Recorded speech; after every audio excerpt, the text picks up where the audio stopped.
Na tutachukua hatua nyingine yenye hatukasema kwa sasa. Tukitoka Busia tuelekea hadi Kilifi ambapo washikadau katika sekta ya ujenzi wameelezea kushuhudia ongezeko la ujenzi wa nyumba kutumia makasha ya kubebea mizigo nchini. Kulingana na meneja wa kampuni ya Container Technology Limited Naim Pastor, Wakenya wamekumbatia teknolojia hiyo ya ujenzi na imechangia kupunguza uharibifu wa mazingira kwa kutumia makasha hayo ambayo yangelikuwa yametupwa. Akizungumza katika hafla ya uzinduzi rasmi wa majengo ya benki ya I&M tawi la Kilifi, Pastor amesema kuwa ujenzi wa nyumba kupitia teknolojia hiyo umepunguza gharama ya ujenzi na pia muda unaotumika kujenga nyumba ya mawe. Meneja wa benki hiyo ukanda wa Pwani Dr. James Maingi amesema kuwa kati ya matawi 8 katika sehemu hiyo 3 yamejengwa kutumia teknolojia hiyo ambayo aliisifu kwa kuhifadhi mazingira.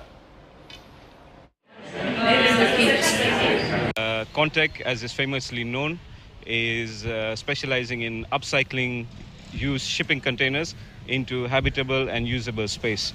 As you see here, it's a very proud moment for us to be introducing or attending the opening of I&M Kilifi branch, which has been made fully out of upcycled shipping containers.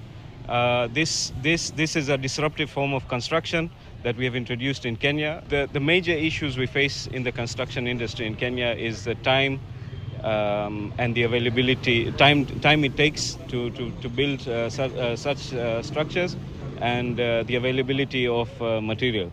The container concept provides a solution for both because it's much quicker and it's mobile. I&M is strong in environmental conservation and also preservation, and also what do you call that? This is a form of recycling. And we are going to be doing this particular model across the country, and I believe that it is a model that is going to be admirable and also going to come into the space where we stop now having dumped kind of structures all over the place and that have been littered our environment, especially in coast. Naam, mtazamaji, je, unafahamu hatua za kwanza za kuchukua iwapo janga la moto